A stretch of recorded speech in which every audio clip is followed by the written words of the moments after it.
करना पड़ता है इसी जन्म में। कौन कौन से? धर्म, अर्थ और काम।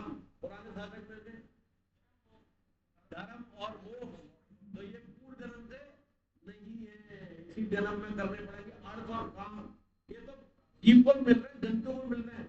जैसे एक अरबपति 5 स्टार होटल के मालिकों का कुत्ता इतनी बढ़िया गाड़ी में घूमता है जो आपको कोटा में देखने को नहीं मिले, उस यूनि में भोग कर रहा है, मिला हुआ है प्रारब्ध।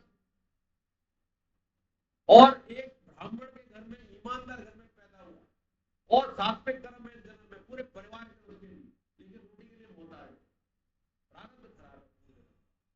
भगवान ने कृपा करके उसको एक अच्छे घर में दे दिया, सात्विक घर में, जिससे कि ऐसा घर क्यों मिला कि अच्छे कर्म करेगा, परिवार ऐसा दे दिया, बिल्कुल सात्विक दे दिया। कष्ट के अंदर भगवान भी ज्यादा याद आएंगे, कष्ट में तो भगवान याद आते हैं, तो भगवान ने उसको पूरा पूरा ऐसा नहीं भगवान को सजा दे रहे, भगवान इतने कृपावत्सल है कि नर्क में भी आपका उद्धार करते हैं, नर्क में भेजेंगे शुद्धिकरण के। तो उसको जो ब्राह्मण घर में जन्म दिया है, सात्विक परिवार में दिया है कि तू भक्ति भी करेगा। देखना बहुत से ऐसे परिवार है खूब भजन में रहते हैं, आपको दया आती है यार कि इतना भजन कर रहा है, दिन के लिए इतनी व्यवस्था है, खाने पीने के लिए व्यवस्था नहीं है, भगवान की कृपा है, भजन भी कर रहा है, भोजन की व्यवस्था भी कर रहा है और पाप की तरफ नहीं भाग रहा, तो उसका उद्धार इस जन्म में इस रूप में कर रहा है। तो क्या है कि आप ही अपने मित्र हैं, सिद्ध हो गया। आप सभी टंडन जी के मित्र, मजा आ रहा है ना, एक दूसरा टेस्ट मिल रहा है। एक चीज और मैं कहना चाहूंगा कि देखिए आत्मा अनात्मा का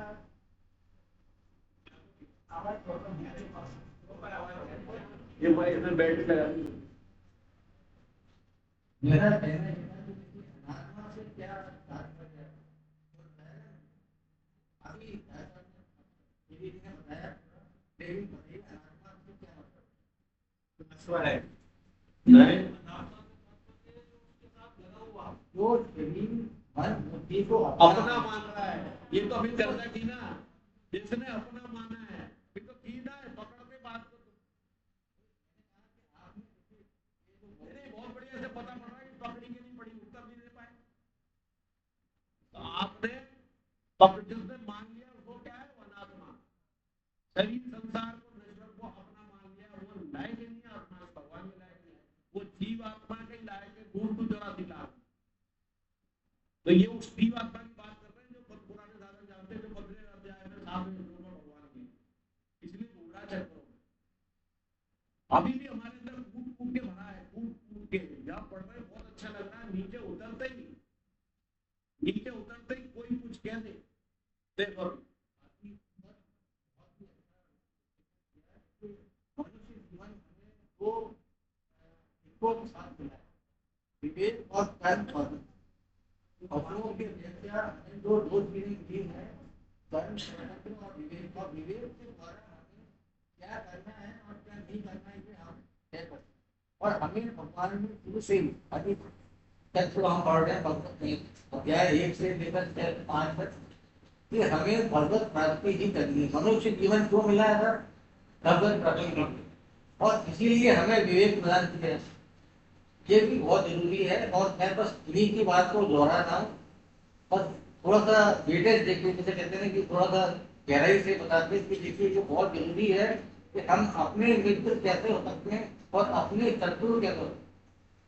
मित्र तो ऐसे कि हम अगर विश्राम भाव से रहें और अपने पुरुषार्थ जो सही है हमको हमारे धर्म और मोक्ष का पालन करें, क्योंकि आजकल काम तो हमें पहले से मिलता है, जो हमारे पूरे संस्कार है उनके मिलता है, लेकिन धर्म और मोक्ष हमारे हाथ में, अतः इसका पालन करें, अपने विवेक से पालन। और मजे की बात ये है कि बताओ अपन जितने यहाँ बैठे अपन तो इतने की बात करते हैं, बाकी बहुतों में योग्यता है, किसके क्या कमी है? कमी मतलब भगवान को प्राप्त करते, आपको सत्संग मिल रहा है, भगवान की छत मिल रही है बात करने के लिए, आपको विवेक बुद्धि और शरीर सही सलामत है।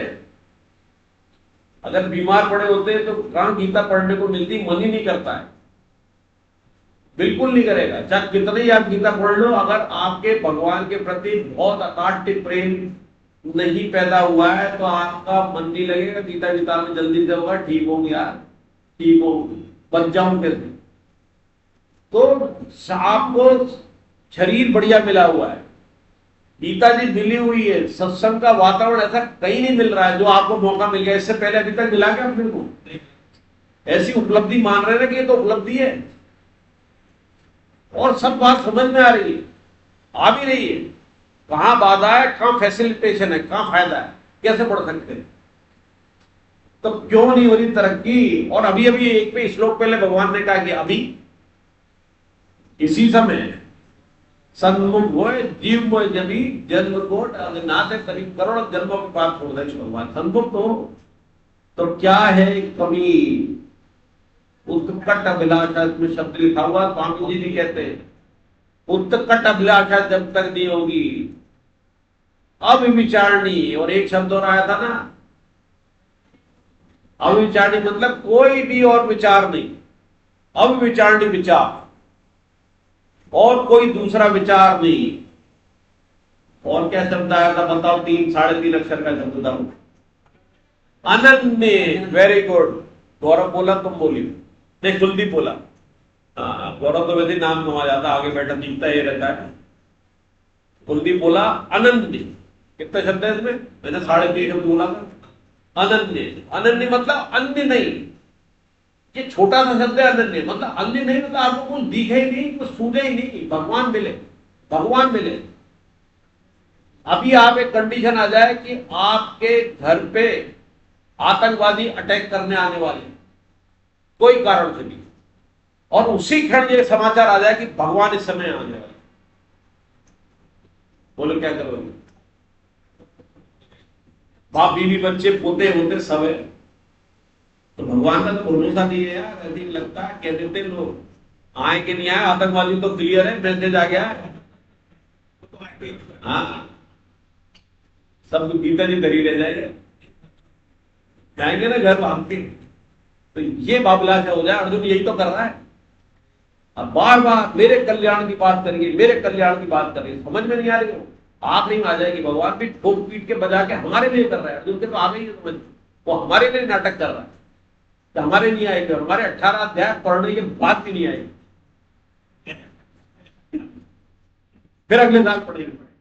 लेकिन एक बात, ये तो बात नहीं आएगी, लेकिन अगर जरा भी आ गई, एक की भी आ गई, एक का भी कल्याण हो गया तो क्लास का कल्याण हो जाए, पूरी क्लास कम से कम पूरी टाइम। अरे थोड़ी बात क्या, पूरे क्रम एक का भी कल्याण हो जाए, मैं दूसरी बात कह रहा हूँ, एक भी इनमें से भगवान के पास पहुंच जाएगा, क्लास का कल्याण भी हो जाएगा कि नहीं? बोले कहाँ पढ़ता था, कौन थे?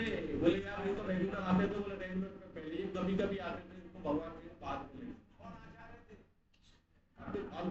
इसके अंदर उद्देश्य दूसरा, भाव दूसरा है, बिल्कुल गलत। कौन आचार्य के मतलब गड़बड़ है, पकड़ में आ जाती है। स्वामी जी के सत्संग होते हैं, स्वामी जी भी ऐसे ही करते हैं। तो आज किसी ने तारीफ कर दी थी क्लास में, बोला तूने तेरा और मेरा दोनों का नुकसान कर दिया।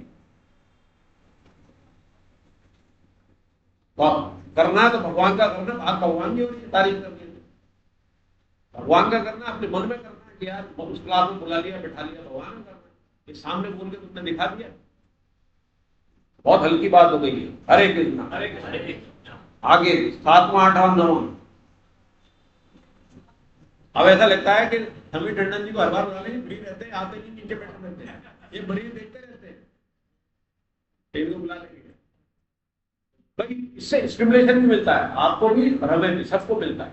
और कभी भूल जा, कोई आचार्य पूर्ण नहीं है, कहीं ना कहीं छोड़ेगा, पूरा पढ़ाएगा तो पढ़ा नहीं पाएगा, तो समय ही नहीं है।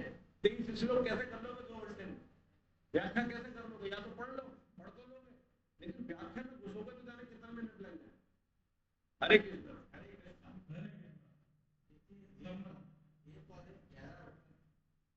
और 11 संख्या ऐसी होती है कि एक स्पष्ट वर्ड, ठीक है, आपका कहना है तो ये बहुत अच्छा है। हरे कृष्णा, हरे कृष्णा। संबंध अपने आप से अपने आप पर विजय प्राप्त करने का परिणाम क्या होता है? उसे समता परमात्मा की प्राप्ति हो जाती है। पदार्थों और व्यक्तियों के प्रति उसकी समता बनी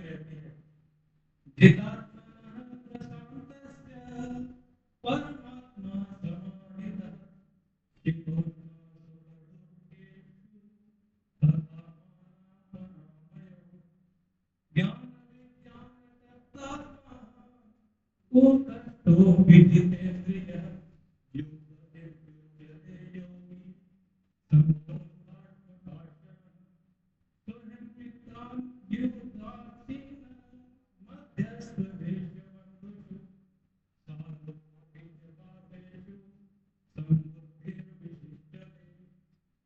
जिसने अपने आप पर विजय प्राप्त कर ली है उसकी पूर्ण और अनुकूलता प्रतिकूलता सब दुख तथा मान अपमान में निर्विकार मनुष्य को परमात्मा से प्राप्त है, जिनका अंतःकरण ज्ञान विज्ञान से प्राप्त है, जो पूर्ण की तरह निर्विकार है, जितेंद्रिय है और मिट्टी के ढेर में पत्थर तथा समबुद्धि वाला है, ऐसा योगी योगारूढ़ कहा जाता है।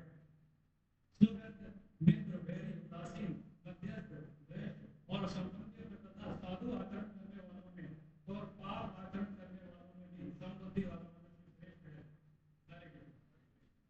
हरे कृष्णा हरे कृष्णा। ये 6, 7, 7, 8, 9 बहुत महत्वपूर्ण श्लोक है समता में आने के लिए। बात समता की करते हैं ना, तो समता पदार्थों में और व्यक्तियों और क्रियाओं में कैसे हो, इसमें बात छुपी हुई है। अपने आप से अपने आप पर विजय प्राप्त करने का परिणाम क्या होता है? विजय प्राप्त कर ली, समता में आ गए। समता मतलब हमें कोई रिएक्शन ही नहीं हो रहा है। आज 2 प्रधानमंत्री हैं, एक तो प्रधानमंत्री एक राष्ट्रपति है। एक तो कुछ गालियां दो, तारीफ करो, कुछ करो, असर हो रहा है? नहीं हो रहा। और एक को जरा सी गाली कर दो, उसकी बात नहीं मानो, प्रतिबंध लगा देता। थोड़ी देर में फिर उसकी पांव धुलो, उसके तारीफ कर लो, प्रतिबंध हटा देता। और एक प्रधानमंत्री रहता है, खूब तारीफ करो, गाली बको, अपने धुन में रहता, अपना कर्तव्य कर्म राष्ट्र के करते जा रहा। पॉपुलर कौन हो रहा है? पॉपुलर हो रहा है ना, दिलों में छा रहा है ना। तो जो सबके दिल पे मन पे छा जाएगा तो वो भगवान पे नहीं छा रहा होगा। तो ये उस समता पे कौन नजदीक है इन दो में, वही बात अब आगे आने वाली है। तो क्या कहा भगवान ने? जिसने अपने आप से अपने आप पर विजय प्राप्त करने का परिणाम क्या होता है? उसे समता की प्राप्ति हो जाती है। पदार्थ और व्यक्तियों के प्रति उसकी समता बनी रहती है। किसके प्रति? पदार्थों और व्यक्ति। क्रिया भी आ गई इसमें, कर्म भी आ गई, कर्म पे भी समता होनी चाहिए। जिसने अपने आप पर विजय प्राप्त कर ली है उसे शीत उष्ण यानी अनुकूलता प्रतिकूलता सुख दुख तथा मान अपमान में निर्विकार मनुष्य को परमात्मा नित्य प्राप्त है, जिसका अंतःकरण ज्ञान विज्ञान से तृप्त है, जो कूट की तरह निर्विकार है, जितेंद्रिय है और मिट्टी के ढेले पत्थर तथा स्वर्ण में समबुद्धि वाला है। ऐसा योगी युक्त यानी कि योगारूढ़ कर्मयोगी कहा जाता है। सुहृद मित्र वैरी उदासीन मध्यस्थ द्वेष और संबंधियों में तथा साधु आचरण करने वालों में और पाप आचरण करने वालों में भी समबुद्धि वाला मनुष्य श्रेष्ठ है। बता कहीं छोड़ा क्या भगवान ने? सबको ले लिया और सब पे समबुद्धि कैसे रहे, कैसे माना जाए? तो जैसे अभी कहा था आचार्य जी ने कि जिसने, व्याख्या की पहली लाइन नहीं है, जिसने शरीर मन बुद्धि इंद्रियां आदि को जीत लिया है, जो इन्हें अपने लिए नहीं मानता, अर्थात जो अनात्मा नहीं है। अनात्मा की परिभाषा दी थी ना, जो अपना मानता है। अब ये अनात्मा नहीं है। कौन? जिसने अपनी बुद्धि इंद्रियों को जीत लिया, जिसने अपना नहीं माना वो तो आत्मा, और जिसने अपना माना वो अनात्मा। जो भी व्याख्या हुई थी ना वो आ गया इसमें। पूरी तरह से शांत, भली बाती, शांत है, प्रशांत है, अर्थात 6 परिस्थितियों में सम है। अब 6 परिस्थिति कौन सी है? शीत उष्ण, तो सर्दी गर्मी हुई क्या? लाइट चली गई, अभी कूलर बंद हो गया, एसी बंद हो गया, या दिसंबर जनवरी का महीना बहुत ठंड लग रही है, कोहरा पड़ रहा है, वो शीत, ये उष्ण गर्मी, ये शीत उष्ण है क्या? नहीं, ब्रैकेट पे लिखा है ना अनुकूलता प्रतिकूलता। तो शीत उष्ण और सुख दुख दोनों एक से लक्ष्य है। अनुकूलता प्रतिकूलता में भी जो अनुकूल है तो हम सुखी होंगे, प्रतिकूलता जो हमारे विरुद्ध होगी तो दुखी होंगे। लेकिन दो अलग अलग क्यों लिखा है भगवान ने? अलग अलग क्यों बोला? तो अनुकूलता प्रतिकूलता व्याख्या में भी लिखा हुआ है जो प्रारब्धवशात हुई, जो आपके हाथ में नहीं। किसी का एक्सीडेंट घर में हो गया, कोई एकदम परेशानी आ गई, उसका इस जन्म के कर्म से कोई लेना देना नहीं है। आपने कहते ना कि यार इसने तो कभी पूरे कर्म के ही नहीं, आपको भी लगता है मैंने ऐसा कौन सा बुरा कर्म किया, वो पूर्व जन्म के प्रारब्ध से जो अनुकूल अच्छी भी आ सकती होगी। एक आदमी मरा और आपके नाम 10 करोड़ छोड़ गया, उसने देख लिया कि यार ये आदमी बढ़िया है, या कभी एक बार संपर्क हुआ था। एक बार एक किस्सा है कि एक जो होटल था अलीगढ़ के अंदर, और मेरे ससुराल तो वहां हमारी बारात ठहरी थी। तो यार ये होटल वाला रिक्शा चलाता था, उसके एक बुढ़िया उसके रिक्शे में बैठी और बीमार हो गई और मर गई। उसके पास इतना सोना था, उसके अटैची में कहीं जा रही थी करके वो सोना उसको गिर। तो क्या था ये? प्रारब्ध। तो जो प्रारब्ध से अच्छा और बुरा मिलता है उसको दिए क्या क्या है? शीत और उष्ण। उष्ण मतलब जो आपके लायक नहीं है, प्रतिकूल है, शीत। और जो इस जन्म के कर्म से होता है, महसूस होता है आपको, ये सब ज्यादातर भाई होगा कि आपके धन वैभव आ गया या छिन गया, कोई लुटेरा ले गया, कोई गुंडे बदमाश आके ले गया या नुकसान कर गया, आपके अटैक कर गया, किसी भी तरह का प्रतिकूल कर गया, तो वो होता है शुभ दोष। तो 2-4 शब्द हो गए। और मान अपमान, जिसकी अपन चर्चा कई बार करते हैं। मान मतलब आप चाहते हो मेरा ये वैल्यू है, मैं समाज का एक समृद्ध नागरिक हूं, मेरी इतनी जय जयकार करते हैं, और एक आदमी ने भी आपके खिलाफ कुछ बोल दिया तो आपको लगता है ओहो। वो किस पे हुआ अटैक? शरीर पे, शरीर की उपलब्धियों पे, मेरा पद, मेरे पास ये पावर और इसकी हिम्मत। तो ये क्या हुआ? मान और अपमान। इसके बाद क्या कह रहे हैं भगवान? जिसका अंतःकरण ज्ञान विज्ञान से तृप्त है, तो वो तो सुख दुख तथा मान अपमान में निर्विकार। निर्विकार मतलब उसके मन में कोई विकार न हो। निर्विकार का मतलब क्या हुआ? कोई विकार मन में हलचल पैदा हुई नहीं। विकार दोनों ही हो सकते हैं, अच्छा वाला भी विकार माना है। आप बहुत खुश हो रहे हो, उसको भी विकार माना है। खुश हो रहे हो, मान पे खुश हो रहे हो, वो विकार ही है, वो अच्छा ही नहीं है।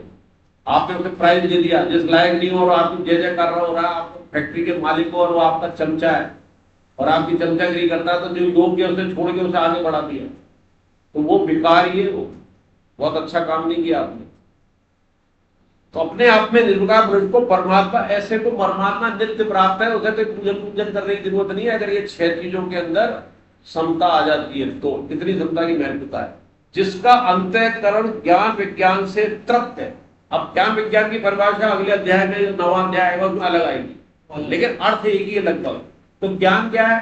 कि मैं ये शरीर नहीं हूं, जो क्रियाएं हो रही है वो मैं नहीं, और इसमें जो क्रियाएं हो रही है उसमें जो परिस्थिति आ रही है, और उसमें एक समता बनाए रखना निष्काम भाव से काम करते हुए, वो क्या है? विज्ञान। क्यों जी आचार्य जी, यही है ना? देखिए, अगर ये ज्ञान यहाँ पर तो सर्वयस का ये कि सिकड़ी भाग है। हरे कृष्णा, हरे कृष्णा। बात मिले बात। मैं ये जो कहना चाहता हूँ कि ज्ञान और विज्ञान का जो संदर्भ है यहाँ पे, वो है कि आपको मन बुद्धि इंद्रियों को अपना नहीं समझना है, और अपना नहीं समझ के एक से दूसरा विज्ञान क्या है, मतलब एक अपना ही समझना, मतलब सूक्ष्म शरीर से, कारण शरीर से और स्थूल शरीर से, मतलब स्थूल सूक्ष्म कारण शरीर से अपना ही समझना है। ये तो ज्ञान हो गया। और दूसरी हमें सिद्धि असिद्धि, अर्थात जो सफलता असफलता या जो भी लाभ हानि या जो भी हमें अपने जीवन में मिलता है, जिसका हमें उसमें सम रहना, ये विज्ञान सिंपल। हरे कृष्णा, समझ में आ गया कि आप मन बुद्धि, स्वामी जी जो कहते हैं कि मन बुद्धि इंद्रियों को अपना मानवी मन, यहाँ तक कि समाधि का जो आनंद आता है वो भी अपना नहीं है। समाधि किस तरह के 3 शरीर की बात हो चुकी है अपने, स्थूल शरीर, सूक्ष्म शरीर और कारण शरीर। कारण शरीर में समाधि होती है, जिसका आनंद अत्यंत माना जाता है, बढ़िया। या योगी लोग नहीं करते, मजा आ गया मुझे, समाधि में चला गया, उसको भी अपना नहीं मानना, उसका भी भोग नहीं करना। और सात्विक सुनिए, आध्यात्मिक सुख नहीं है, जिसकी आगे चर्चा होने वाली और पहले 5/22 में हो चुकी है। आध्यात्मिक सुख, अब भूमा सुख के नाम से आएगा वो सुख, जो अंदर सुख महसूस होता है। बाहरी सुख का जब त्याग होगा तभी वो सब मिलेगा, यानी कि आपको अपने दर्शन में ही भगवान दिखने लग जाएंगे बैठे हुए। तो प्रहलाद जी को दिख रहे थे, तो क्या कहा कि इसको अपना नहीं मानना, स्वामी जी तो ये कहते हैं कि मल से मल को धोना है तो पहले तो गंदा करो, किसको? मन को अपना मान के, और फिर उसी से छुड़ाओ, उसी विचारों से अपने मन बुद्धि से तो छुड़ा रहे हो उसको, तो अपना ही मत मानो ना। जैसा चल रहा था सेठ जी कहते थे ना कि स्वामी जी ने कहा यार आपके मन में क्या है कि अपने तो मन भगवान को दे रखा है, तो अपने तो मन की हमेशा होती है, क्योंकि भगवान की जो होती है तो अपने मन की हमेशा होती है। तो अपना या तो मानो मत, और मानो तो भगवान का मानो, भगवान जो कर रहा है वो सही कर रहा है, उससे उपराम हो जाओ। मन में विचार जो आ रहे हैं उससे उपराम हो जाओ, लेकिन करना क्या है? जो भगवान के काम में करना है, जो सबके हित में करना है, कर्तव्य पालन करना है, निष्काम भाव से वो करना, छोड़ना नहीं है। तो यहाँ तक बात समझ में आ गई। अब ये अगला शब्द आ रहा है, इसमें बहुत अच्छा है कि ऊंट की तरह निर्विकार है, जितेंद्रिय। ऊंट मतलब जानते हैं ऊंट क्या होता है? पुराने साधक में से पिछली क्लास में जब क्या ऊंट क्या होता है? सुनार होते थे ना पुराने वाले, अब तो सब मशीनों से काम होते थे। वो कूदता था, ये लोहे का बना है, और उसपे वो लोहे का बना रहता है, उसपे कभी चांदी कूदता, कभी तांबा कूदता, कभी सोना कूदता, उसे कोई प्रभाव नहीं पड़ता। वो ये नहीं सोचता कि आज मजा आ रहा है, तो सोना कूद रहा है।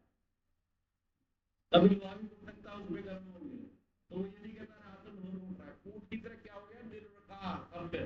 और दूसरा उदाहरण क्या दे दिया यहाँ पर तुरंत ही भगवान ने कि जो जितेंद्रिय, इंद्रिया जीत ली उन्हें, कोई मतलब ही नहीं, निर्विकार है, बेकार ही नहीं है। जो मिट्टी के ढेरे पत्थर तथा स्वर्ण में समबुद्धि वाला होता है, तीनों में एक ही बुद्धि है। लेकिन इसका मतलब ये है कि आप है ना होने का आग्रह नहीं करोगे, इसके साथ ऐसा लगेगा यार बड़ा बेकार है। आपको तीन चीजें मिल जाएगी, हालांकि कहानी आई है अभी कि कभी आपको पत्थर और मिट्टी मिल गई तो उठाते नहीं हो, लेकिन सोने की गिरनी मिल जाए या सोने का हाथ नहीं पड़ा मिल जाए तो तुरंत उठा लो, या छोड़े आओगे? उठा ले। अब इसमें क्या सही किया है गलत किया? इसके हिसाब से तो नहीं उठाना था, हमारे तो तीनों बेकार है। लेकिन वर्तन करना, व्यवहार, वर्तन क्या है? उसे लेके आओ और ये मान के कि इससे मैं ये काम करूंगा, इसके सुनार के पास जाऊंगा और एक भागवत कराऊंगा। ये नहीं कि मेरे पहले जो पड़ा हुआ है इतना सोना उसमें डाल दिया। या तो ये खोज करो कि किसका है, या नहीं मिल रहा वो तो आपने उसे गला के सुनार के पास जाके एक प्रण कर लिया, या तो एक भागवत कराऊंगा, या वहां पर एक हॉस्टल है, वहां पर कूलर नहीं लगा हुआ है, बच्चों रहते हैं गरीब घर के हॉस्टल के अंदर, सरकार व्यवस्था नहीं कर पा रही, कूलर लगाऊंगा, पलंग बिछाऊंगा। तो व्यवहार करना है सोने जैसा, घर में उठा के मिट्टी ढेरे वो फेंके और घर के अलमारी के भी सोने को फेंक दो, भगवान ने तो कहा है। तो व्यवहार तो उसकी योग्यता के हिसाब से, लेकिन उसके अंदर अटैचमेंट नहीं, या लोक संग्रह के लिए कर दिया। आगे समझ में? ये उल्टा भी समझ सकते हैं, और कोई इससे पुत्र की आके कह भी सकता, पुत्र की कह सकता है भगवान ने तो ये कहा, तो काय को रख रखा। जैसे कई संस्थाओं में, बहुत अच्छी संस्थाओं में, बुरी की बात नहीं कर रहा, वैभव है बहुत, और उस वैभव से वो क्या क्या काम कर रहे हैं नहीं पता, लेकिन उस पर लांछन लगाते। अरे वो महात्मा है, वो बड़ी गाड़ी में घूमता है, या हवाई जहाज से आता है, हवाई जहाज में वो आपके लिए आता है। आपके लिए अगर यहाँ से गुवाहाटी जाएगा, उसे 3 दिन खराब हो जाएंगे, तुरंत जाके वहां पर प्रवचन दे आता है, वो इसलिए जाता है उसका शरीर सुरक्षित रहे, इसलिए वो पहिए 4 पहिए की गाड़ी में घूम सकता है, स्कूटर में घूम सकता है। 80 साल का महात्मा बीमार हो जाएगा, वो आपके लिए कर रहा है, लेकिन हमारी बुद्धि कुबुद्धि है, वो ऐसा कर रहा है। तो वो व्यवहार अलग है, मानना अलग है, संबुद्धि अलग है। ऐसा योगी युक्त कहा गया है, यानी कि कर्मयोग किया गया। अब इससे अगला और कठिन आ रहा है, सुहृद मित्र वैरी। ये तो पदार्थों में समता थी, अब संबंधों में, व्यक्तियों में समता जो सबसे कठिन है। सुहृद कितनी तरह के आदमी होते हैं, हो सकते हैं आपके और भी हो सकते हैं, पर इसमें जो लिखा सुहृद मित्र वैरी उदासीन मध्यस्थ देश और संबंधियों में तथा साधु आचरण करने वाले और पाप आचरण करने वालों में भी संपत्ति वाला मनुष्य श्रेष्ठ है। तो क्या व्याख्या है कि सुहृद क्या होता है? बिना कारण आपके हित करने वाला, भगवान की तरह। जैसे हमने आया था सुहृदय भगवान पिछले आखिरी श्लोक में आया था। तो मित्र क्या होता है? बराबर का सौदा होता है। आप मित्रता देखेंगे जब बराबर की करेंगे तो चलेगी, और नहीं करेंगे तो मित्रता टूट जाएगी। वैरी को क्या होता है? जो बिना कारण आपसे, बिना कारण, या उसका कोई हित होता है, वो बेरी में हित होता है, उसका हित है और आपका अहित कर सकता है, वो बेरी हो गया। उदासीनों से कोई मतलब नहीं है जो हो रहा है चलने में। द्वेष रखने वाला ढहा होता है, जो अपन ने 6 पढ़ी थी ना, 6 विकार होते हैं, जो अष्ट विकार, काम क्रोध लोभ मोह मद मद मत्सर, द्वेष रखता है बिना कारण। और एक इसमें अरि शब्द भी आया, अरि का मतलब है जो बिना कारण के करे, वो तो कारण में कर रहा है। कौन सा वाला? बैरी। और एक बिना कारण जो करने लग जाए वो द्वेषी होता है। और संबंधी आपके संबंधी होता है। साधु आचरण मतलब अच्छे आचरण करने वाले, अच्छे आचरण करने वालों में भी आसक्ति नहीं हो जाए। जैसे गीता परिचय अभियान में हमारी चर्चा हो रही थी एक बार, तो आपको लगता है यार ये अच्छा आचार्य है, या उससे संबंध बना लिए, ये अच्छा वक्ता भी है, इसकी बहुत वैल्यू भी है, तो उससे तो विशेष। और दूसरा आचार अच्छा भी है लेकिन उसकी वैल्यू उतनी कम है, उससे नहीं रखे संबंध, उससे रखा नहीं, तो संबुद्धि नहीं रही ना।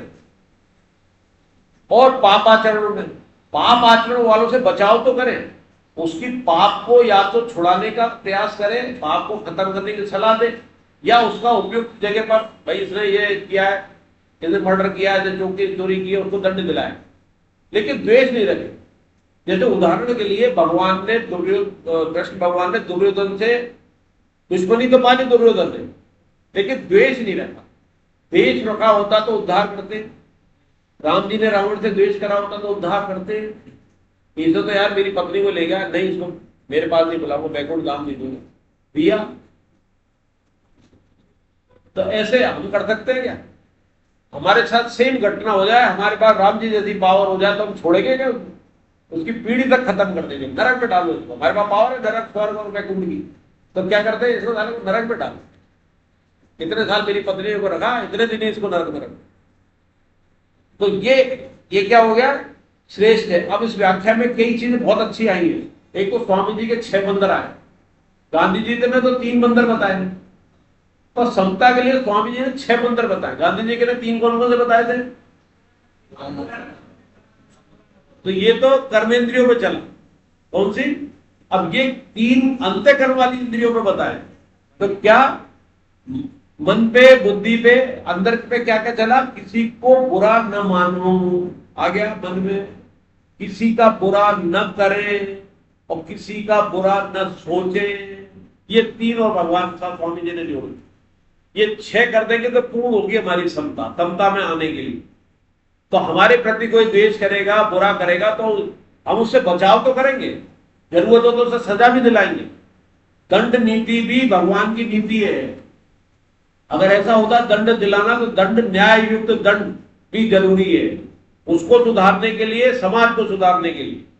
ऐसा नहीं कि गीता पढ़ गया, नहीं अंदर कोई देशवादी, छोड़ दो इनको, 4 मर्डर कर दिए कोई बात नहीं, बल्कि गीता पढ़ने वाला उसको उचित दिलाएगा, बचाव नहीं होने देगा उसका। लगता है इसने करा है, इसको ऐसा मिलना चाहिए कि जो दूसरे न करे और इसका भी उद्धार हो जाए। क्योंकि अगर आपने उसको यहां सजा नहीं मिली तो प्रारब्ध में ज्यादा जाएगा, सिंचित कर्म ज्यादा बड़े बन जाएंगे।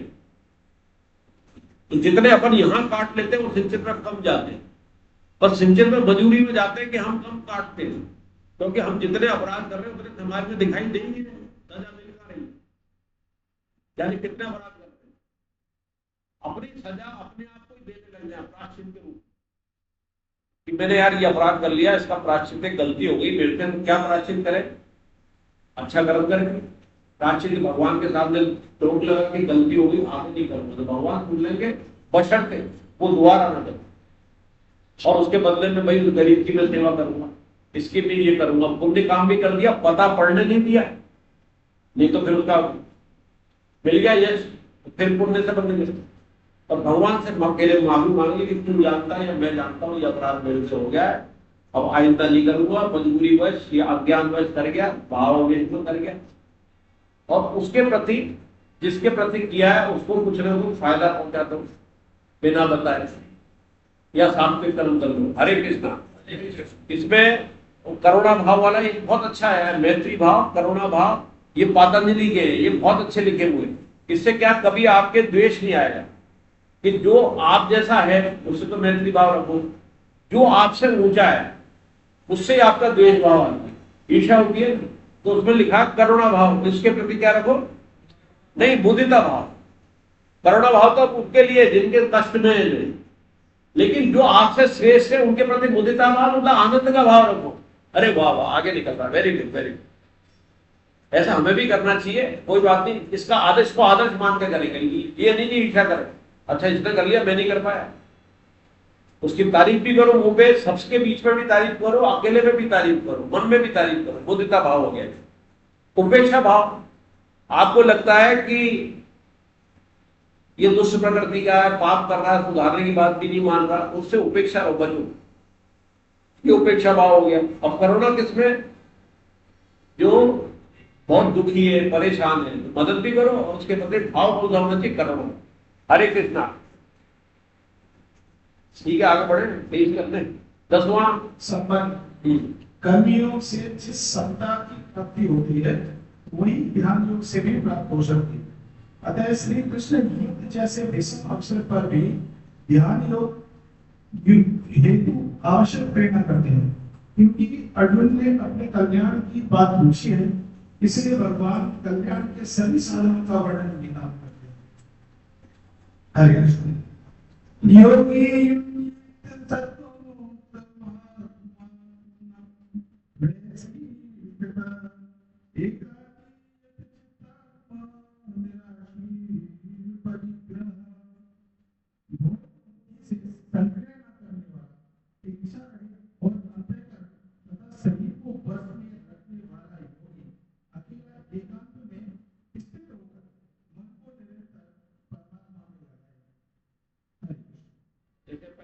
चर्चा की थी, तो ये सारे योग जो है भगवान ने बताए हमारे लिए कर्म योग सिद्ध है, लेकिन ध्यान योग जो है वो अकेला भी साधन है और सब में सहायक भी है।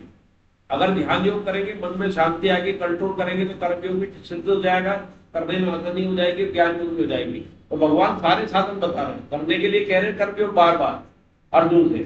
तो जो भोग बुद्धि से संग्रह न करने वाला, भोग बुद्धि से संग्रह नहीं करेगा तो क्या हो जाएगा, वो लोग संग्रह कहलाएगा। वो मतलब अपने लिए करना, इच्छा रहे, इच्छा मतलब कामना, और अंतःकरण तथा शरीर को वश में रखने वाला योगी। अंतःकरण को वश में करना मतलब अपने मन को, इंद्रियों को वश में करने वाला योगी अकेला एकांत में स्थित होकर, ये शर्त बता दी है ध्यान योगी कि जिसका अंतःकरण आपके वश में हो। दूसरा क्या हो, शरीर वश में हो, शरीर में इंद्रियां भी आ गई, इच्छा रहित, कामना नहीं हो, और भोग बुद्धि से संग्रह न करना हो, संग्रह नहीं करने वाला हो। अगर संग्रह करने वाला होगा ध्यान का जाएगा, उसका संग्रह पे जाएगा, लोग संग्रह वाले का नहीं जाएगा, तो सेवा के लिए किया होगा, तो मतलब नहीं है। भोग वाले के लिए तो होगा कि यार इतना कर लिया और करना है और जमा करना है। तो इसकी व्याख्या पढ़ लेना। पर इसके अंदर दो मुख्य बातें जो लिखी है, ध्यान योग में आलस्य और विषयों के प्रति आसक्ति। ध्यान योग में दो सबसे बड़े शस्त्र, कि यदि आप विषयों के प्रति आसक्ति होगी तो ध्यान का लगेगा, विषयों में जाएगा, जैसे आंख बंद करोगे उसमें ध्यान जाएगा, उससे मेरा ये संबंध, वो सब, वो माल नहीं आया अभी तक, वो पैसा नहीं आया, ये घर के अंदर ये स्थिति है, तो लगाओ, आसक्ति है तो विषयों में। तो एक तो विषयों में आसक्ति, दूसरा आलस्य। आलस्य क्या मतलब है कि ध्यान योग में फिर नींद आए, आराम करने का मन करे। इसमें 3 घंटे का ध्यान की बात आई है, सेठ जी करते थे 3 घंटे का, 3 घंटे का ध्यान। और इसमें कैसे आलस्य नहीं आए वो आगे विधि में आएगी, भगवान जो विधि बताएंगे। और चित्त वृत्तियों का निरोध वगैरह, इसको पढ़ लेना, समझ में आ रहा है सारा ये। अब 3 महत्वपूर्ण श्लोक है। महत्वपूर्ण श्लोक कैसे, 3 पढ़ेंगे, 11, 12, 13। कौन पढ़ेगा? हाँ पढ़ो, जोशी जी पढ़ रहे, जोशी जी। इसके बाद कौन पढ़ेगा? तैयार हो जाओ जो। हाँ, अब के लिए उपयुक्त आसन व अन्य उपयोगी बातों के बारे में शुद्ध भूमि पर रक्षाला और जो और ऐसे अपने आसन को स्थित स्थापित कर उस पर चित्त और इंद्रियों की क्रियाओं को वश में रखते हुए मन को एकाग्र करके अंतःकरण की शुद्धि के लिए योग का अभ्यास करें। काया सिर और हृदय को सीधे अचल धारण करके तथा दिशाओं को केवल अपनी नासिका के अग्रभाग को देखते हुए इसके भगवान के द्वारा कैसे ध्यान योग किया जाए उसकी विधि बता रहे। वो शुरू के क्लास में बताई थी कि भगवान की विधि सरल है, जिससे हम सब कर सकते हैं। सरलता क्या है कि शुद्ध भूमि पर, शुद्ध मतलब पवित्र भूमि, स्वच्छता व्याख्या में भी आया है और पवित्रता शुद्ध में अंतर है। जैसे किसी प्लेट में आपकी जो चीनी मिट्टी की प्लेट आती है, कांच के बर्तन है, उसमें मांस पहले परोसा गया है, उसको बढ़िया आप डिटर्जेंट से साफ कर सकते हो, तो वो क्या हो गई, स्वच्छ हो गई हो, और शुद्ध नहीं, पवित्र नहीं है। तो मांस परोसा गया, भगवानी में मांस परोसा गया।